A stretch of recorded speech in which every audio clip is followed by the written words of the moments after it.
예수님께서 환상을 통해서 마게도냐 지역으로 가서 복음을 전하라는 그 메시지를 주셨기 때문에 바울은 본래 이 아덴에서는, 그러니까 아가야 지방에 속하는 아덴에서는 복음을 전할 생각이 없었는데, 이 아덴에 가득해 있는 우상을 보면서 또 사람들 사이에 퍼져 있는 인본주의 문화와 신학을 보면서 아덴에서 또 복음을 전하기로 그렇게 마음을 먹었습니다. 지난주에 우리는 바울이 이 아덴에서 소개하는, 이 하나님을 소개하는 내용을 살폈습니다. 아덴 사람들이 가지고 있는 그 신에 대한 관점과 이 대조를 하면서 하나님을 소개했는데, 먼저는 하나님께서는 천지의 주제이시다, 그러니까 만물을 창조하신 분이시지 아덴 사람들이 신을 섬기듯이 사람의 손으로 만든 어떤가에 깃들어 있거나 사람의 손으로 섬기는 그것을 요구하는 그런 신이 아니시다라는 내용을 먼저 소개를 했습니다. 그리고 또 하나는 하나님께서는 사람들과 아주 가까이에 계신 분이시다라고 했습니다. 아덴 사람들은 정말 신을 간절히 찾고 뭔가를 많이 바치고 그렇게 불러야 그제서야 임하는 신, 이런 신을 섬겼는데 우리 하나님은 그런 분이 아니시고 이미 사람들과 가까이에 계셔서 사람들의 그 역사 그리고 그 사람들의 그 인생을 다 섭리하고 계신 아주 가까이에 계신 분이시다라는 말로 우리 하나님을 소개를 했습니다. 이제 오늘 본문에서 바울은 본격적으로 아덴 사람들에게 이제 하나님을 믿으라고 권면하기 시작합니다. 앞서 소개한 그 하나님을 받아들이되 어떤 자세로 우리 하나님을 믿어야 할지, 또 그분께서 요구하시는 것이 무엇인지를 전하는데 오늘 설교는 이제 이 내용들을 살피도록 하겠습니다. 먼저 바울은 아덴 사람들에게 하나님을 권면할 때에 아덴 사람들이 아주 잘 알고 있는 유명한 시를 하나 인용을 합니다. 28절에 나와 있는데 28절 우리 한번 같이 읽겠습니다. 28절입니다. 시작. 우리가 그를 힘입어 살며 기동하며 존재하느니라. 너희 신 우리가 그의 소생이라 하니. 어떤 식구를 인용을 합니까? 우리가 그의 소생이다. 이 표현은 이 표현을 그대로 담고 있는 고대 헬라 시가 여러 편이 있다고 합니다.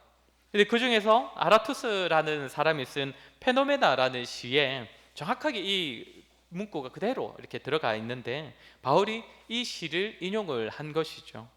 그러니까 이 시를 보면 아덴 사람들이 자기들이 때로는 그 신의 형상을 만들기도 하지만 아덴 사람들 중에서는 신이 사람을 만들었다, 신으로 인하여서 우리와 같은 사람이 존재하게 되었다는 그 인식을 가진 사람들도 있었다는 것입니다. 물론 아덴 사람들은 자신들 소생케 한 신이 여호와 하나님이라고는 생각하지 않았겠지요. 주로 제우스가 그런 신이다라고 생각을 했는데, 그렇지만 바울은 그들에게 그 익숙한 개념, 사람을 소생케 한 신이다라는 그 익숙한 개념을 일부러 가져와서 하나님을 소개할 때 더 이해하기 쉽게 우리 하나님이 바로 그런 분이시다, 이렇게 소개를 하기 시작하는 겁니다. 이런 점에서 바울은 참 지혜롭다고 볼 수 있겠습니다. 복음을 전하는 대상이 누구인지에 따라서 다른 방식을 선택하기 때문입니다. 이전에 유대인들에게 복음을 전할 때는 어떤 식으로 전했습니까? 유대인들은 이미 성경을 잘 알고 있고 하나님에 대한 신앙을 가진 자들이기 때문에 그들에게 부족한 점, 바로 그들이 믿고 기다리는 메시아가 이미 오신 예수님이다, 예수님을 소개하는 것으로 그들에게는 복음을 전했습니다. 그러나 이번 아덴 사람들에게는 방식이 다릅니다. 그들은 아예 성경을 모르고 하나님을 모르기 때문에, 거의 불신자들이기 때문에 곧바로 예수님을 전하기보다는 그들에게 익숙한 개념, 그들이 가지고 있는 그 신이라는 그 개념을 좀 잘 따와서 비슷한 내용을 가지고 와서 우리를 소생케 하신 분이 바로 내가 너에게 전하는 하나님이다, 이렇게 접근하고 있다는 것이죠. 오늘날 저와 여러분도 이제 불신자들을 만나서 이렇게 복음을 전할 일이 있을 것인데, 복음을 잘 설명하는 것도 참 중요하지만 상대방을 잘 아는 것도 참 중요합니다.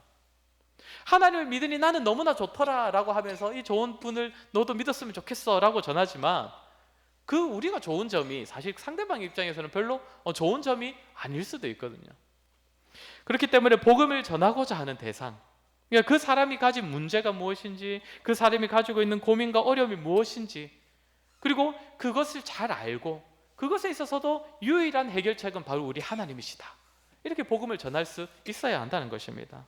그렇게 우리는 복음도 잘 알아야 하고 복음을 전하고자 하는 그 대상도 참 잘 알아야 합니다.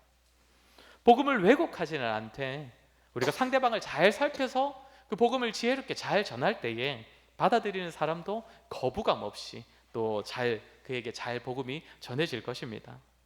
그러면 바울이 이 아덴 사람들에게 사람을 소생하게 하는 분이 바로 우리 하나님이시다라는 사실을 전하면서 이제 권면하고자 하는 메시지가 이제 궁극적으로는 어떤 메시지를 전하고자 합니까? 29절을 보겠습니다. 29절을 우리 한번 같이 읽겠습니다. 시작. 이와 같이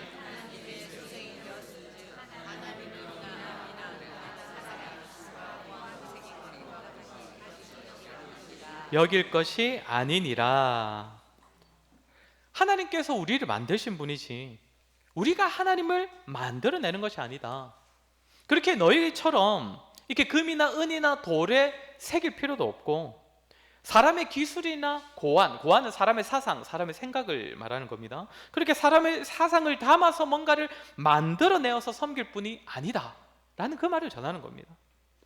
그러니까 아덴 사람들이 신을 섬기는 방식도 지금 잘못되었고 더구나 우리 하나님은 그렇게 섬기는 분이 아니시라는 거죠.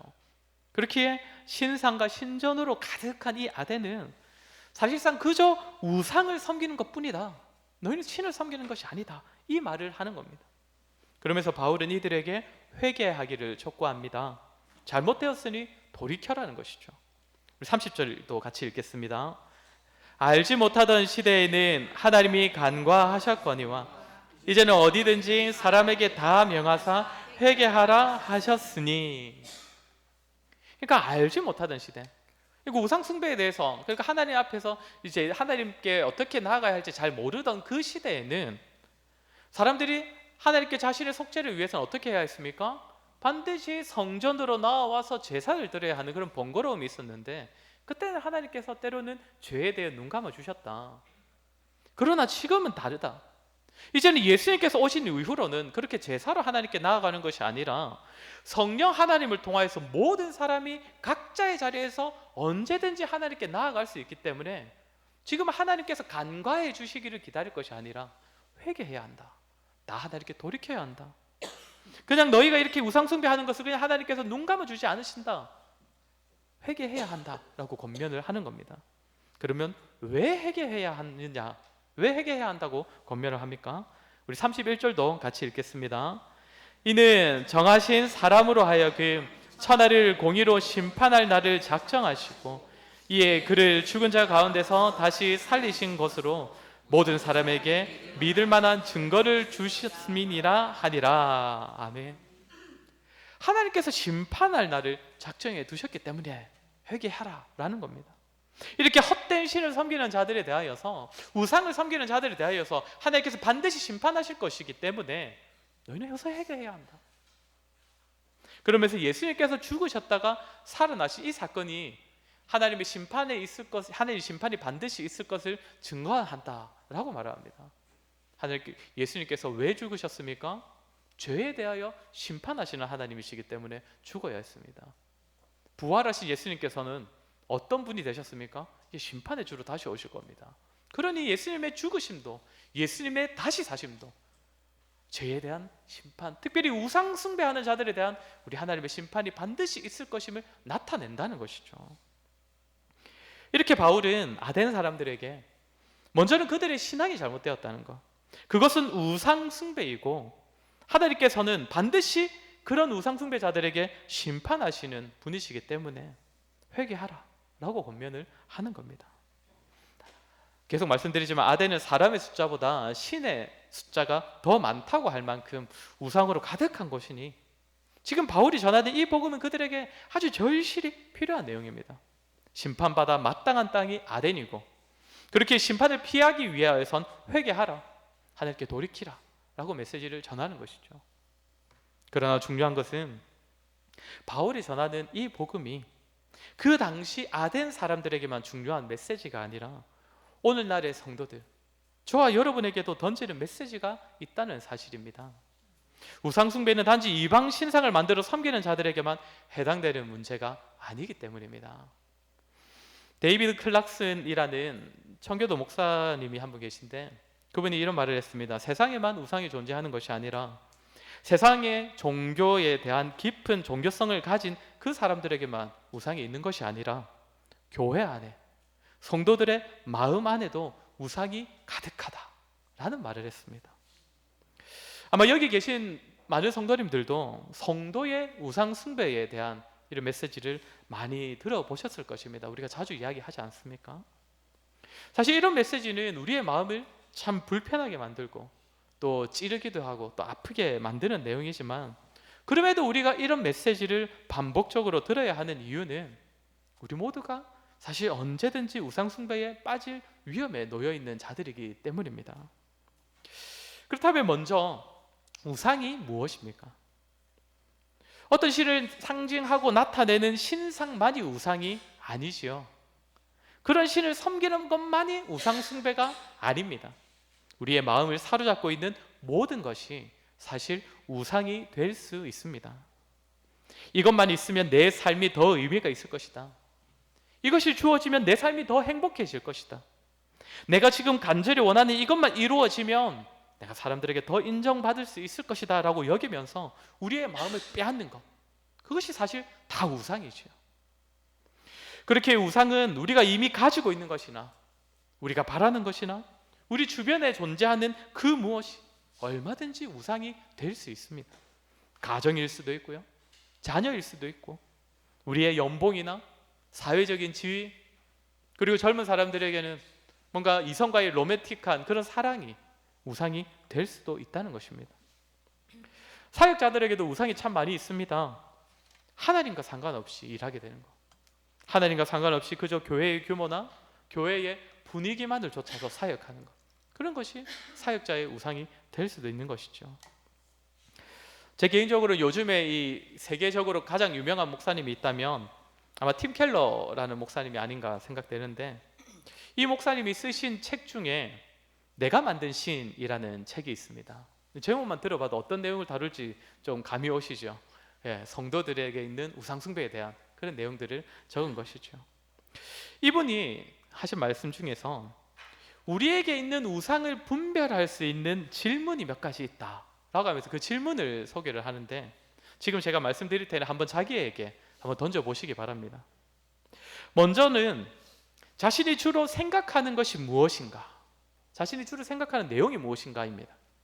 구체적으로 말씀드리면 혼자 있을 때에, 뭔가 좀 여유 있을 때에 생각에 잠기거나 상상에 빠질 때 그때 무엇을 떠오르는가라는 겁니다. 내가 딱히 신경 쓸 일 없을 때, 그러니까 내가 집중해서 뭔가 사회생활 하다 보면 집중해서 일할 때가 있지 않습니까? 그럴 때 말고 뭔가 좀 여유가 있을 때 그 마음을 어디에 많이 두고 있는가, 무엇을 생각하면서 우리가 뭔가 상상하면서 뭔가 막 좋은 것들 상상하면서 즐거워, 막 저것이 있으면 즐겁겠다 막 하면서 즐거운 상상에 빠지기도 하지 않습니까? 그 상상하는 내용이 무엇인지를 생각해 보라는 겁니다. 자녀를 자주 생각한다면, 직장에서의 승진만을 많이 생각한다면, 이성만을 계속 떠올리면서 즐거워한다면 그것이 우리의 우상이 될 수 있다는 것이죠. 두 번째 질문은 들어보셨을 텐데, 돈을 어디에 사용하고 있는가입니다.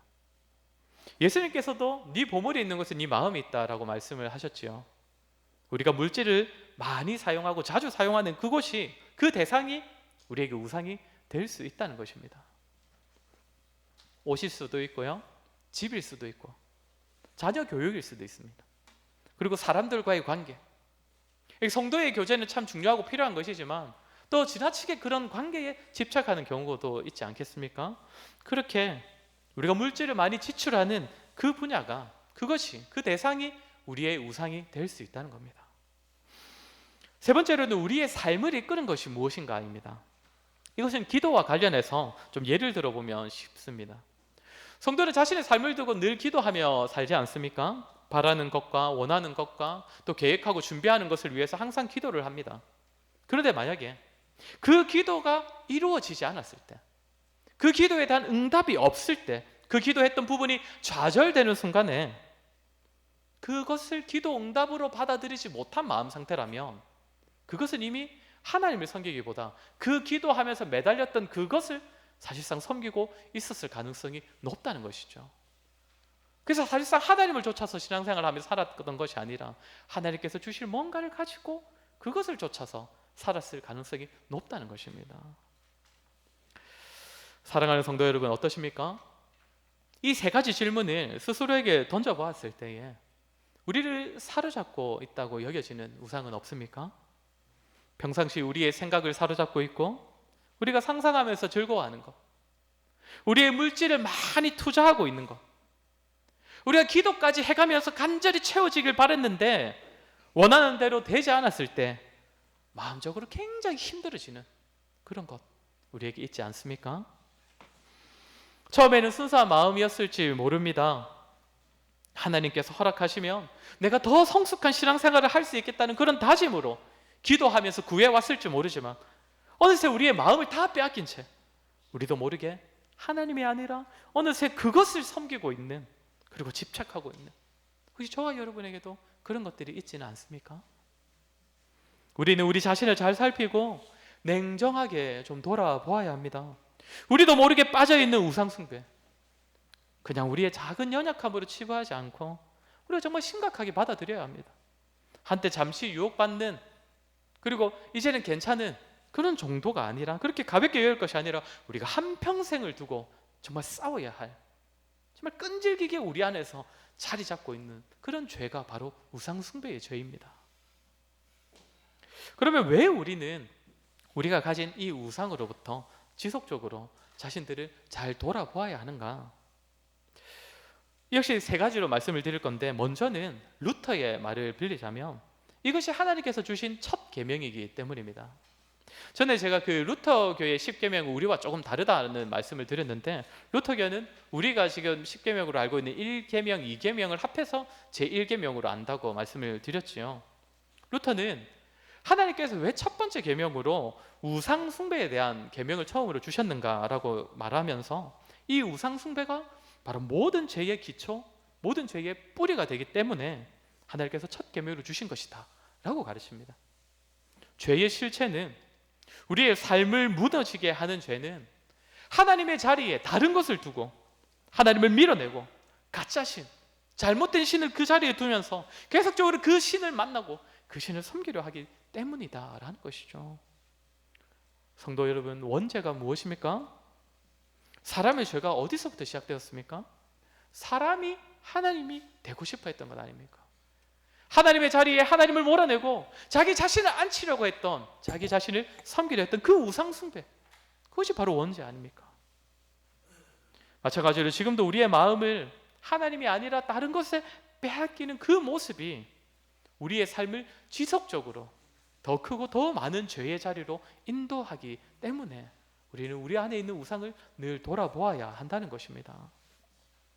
그리고 또 하나, 우리에게 있는 이 우상을 잘 살펴야 하는 또 다른 이유는 우리가 하나님을 잘 섬기는 것으로, 잘 섬기고 있다고 착각하게 만드는 것이 우상이기 때문입니다. 하나님을 섬기느냐 아니면 하나님께서 주시는 어떤 것을 섬기느냐는 현저히 다른 것인데, 하나님이 아니라 사실상 하나님께서 주신 무언가 또는 하나님께서 주시기를 원하는 무언가를 섬기면서도 하나님을 잘 섬긴다고 착각하게 만드는 것이 바로 성도에게 있는 우상입니다. 이번 주 수요일에 이제 우리 그 성경 통독 강의를 하면서 아마 아브라함에 대해서 다루게 될 것인데, 아브라함이 평생을 마음을 쏟고 바래왔던 것이 무엇입니까? 자녀입니다. 자녀, 상속자이죠. 하나님께서 상속자를 주시겠다는 그 약속을 붙잡고 아브라함은 계속적으로 살아왔고, 또 하나님께서 그 아들을 실제로 주셨을 때 매우 기뻐했습니다. 그런데 하나님께서 그 아들을 다시 돌려달라고 말씀하십니다. 번제로 바치라고 하십니다. 죽이라는 것이죠. 이때 아브라함은 하나님의 말씀에 순종할 것이냐 아니면 사랑하는 독자 이 아들을 지킬 것이냐, 둘 중 하나를 선택해야 했습니다. 만약 이때 아브라함이 하나님께 이 아들을 바치지 않고 바로 이삭을 살렸다면, 이삭을 선택했다면 아브라함은 무엇을 섬긴 것이 됩니까? 하나님을 섬긴 줄 알았지만, 하나님을 믿고 따른 줄 알았지만 사실상 아들, 하나님께서 주신 이삭을 우상으로 여기면서 우상을 섬긴 것이 되는 것이죠. 그런데 이것은 사실 남들에겐 잘 드러나지 않는 부분입니다. 자기 스스로를 속이기도 합니다. 자신이 하나님을 잘 섬기고 있다, 나는 하나님께 대한 열심이 있다라고 여기게 만든다는 것이죠. 실상은 하나님께서 주시는 모든 것, 하나님께서 주시기를 원하는 무언가를 섬기고 있으면서도 하나님을 잘 섬기고 있다라고 생각하게 만든다는 것입니다. 우리 자신을 잘 돌아보아야 합니다. 하나님을 사랑하고 우리 하나님을 섬기고 있는 마음인지, 하나님께서 주신 무언가 때문인지, 가야 하나님께서 내게 주신 그것을 다 거두어 가셔도 내가 여전히 하나님을 기뻐할 수 있는지, 우리는 하나님을 믿고 섬기는 것인지, 아니면 하나님께서 주시는 것, 하나님께 받아는 것을 섬기기 위해 하나님마저 이용하고 있는 것은 아닌지를 늘 돌아보아야 한다는 것입니다. 마지막으로 우리에게 있는 우상을 잘 살펴야 하는 이유는 오늘 본문의 가르침처럼 우상을 따르는 삶에는 반드시 하나님의 심판이 있기 때문입니다. 끝내 하나님이 아니라 우상을 섬긴 자들, 다른 신을 섬긴 자들은 하나님의 심판을 받게 됩니다. 그들에게는 하나님의 최후 심판이 기다리고 있습니다. 그런데 하나님을 믿으면서도 자꾸만 우상에게 마음을 빼앗기는 성도들에게도 하나님의 심판이 있습니다. 이 심판은 성도가 살아가고 있는 그 삶에서 지속적으로 나타나는 심판입니다. 구약 이스라엘 백성들의 경우를 떠올려 보면 그들이 하나님을 믿는다 하면서도 자꾸만 우상에 빠져갈 때에 하나님께서는 이스라엘을 가만두지 않으셨습니다.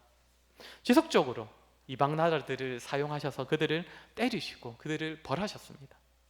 이런 심판이 이 시대에 우상숭배에 빠져있는 성도들에게도 얼마든지 나타날 수 있습니다.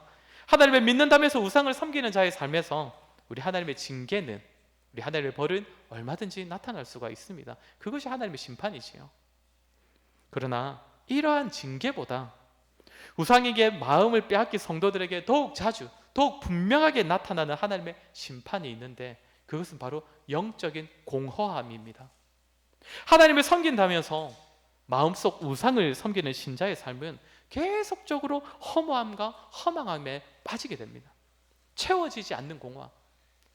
하나님을 믿는 사람은 사실상 영적으로는, 육적으로는 궁핍할지라도 영적으로는 풍족해야 하는데, 하나님 믿음의 신앙생활을 하고 있는데도 계속적으로 영적으로 궁핍한 것입니다. 왜 그렇습니까? 하나님이 아니라 다른 것으로 채우고 싶어 하기 때문입니다.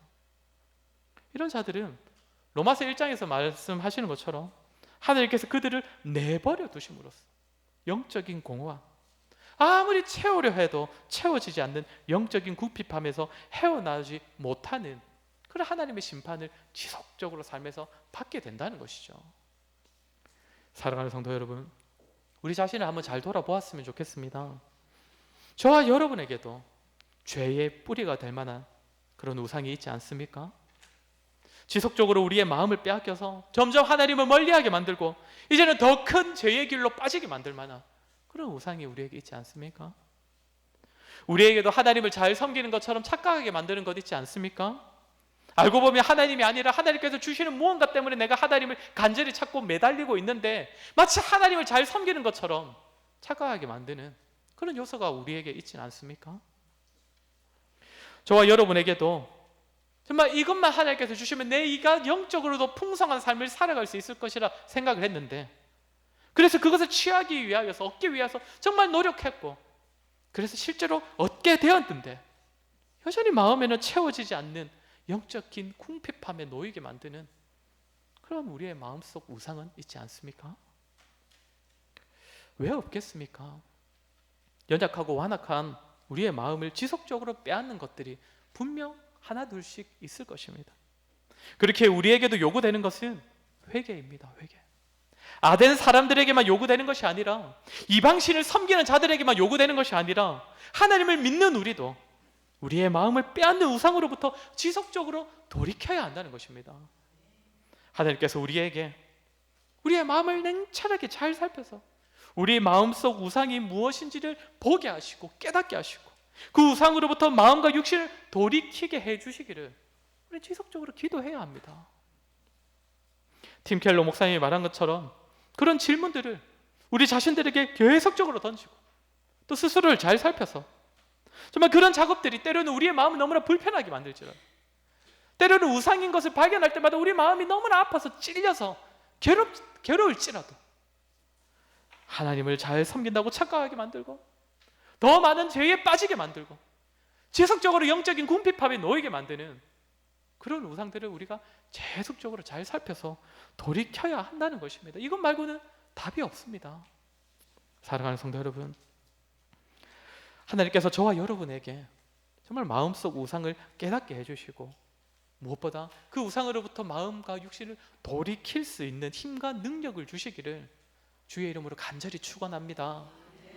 오늘 들은 말씀처럼 우상 숭배라는 문제는 결코 가벼운 문제가 아니라는 것, 신자에게는 더 이상 상관없는 문제가 아니라는 것, 아주 가까이에 있고 얼마든지 우리를 잡아뜨리게 만드는 문제가 바로 우상이라는 것을 기억하여서 날마다 자기 자신을 잘 살펴서 우리 하나님만을 섬기고 우리 하나님만을 예배하고 무엇보다 우리 하나님만을 기뻐하고 즐거워하는 저와 여러분 되기를 주의 이름으로 간절히 소원합니다.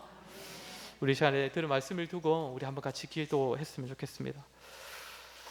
저와 여러분의 내면을 한번 잘 돌아보았으면 좋겠습니다. 우리에게 있는 우상은 무엇입니까? 하나님의 자리에 자꾸만 올려두려고 하고 좀 그런 우상이 우리에게도 있지 않습니까? 우리의 생각을 빼앗고 우리의 물질을 많이 투자하게 만들고 그것이 주어지지 않았을 때는 정말 마음이 너무나 힘들어서 통제하기 힘든 그런 요소들 저와 여러분에게도 있지 않습니까? 우리 시간 한번 같이 기도합시다.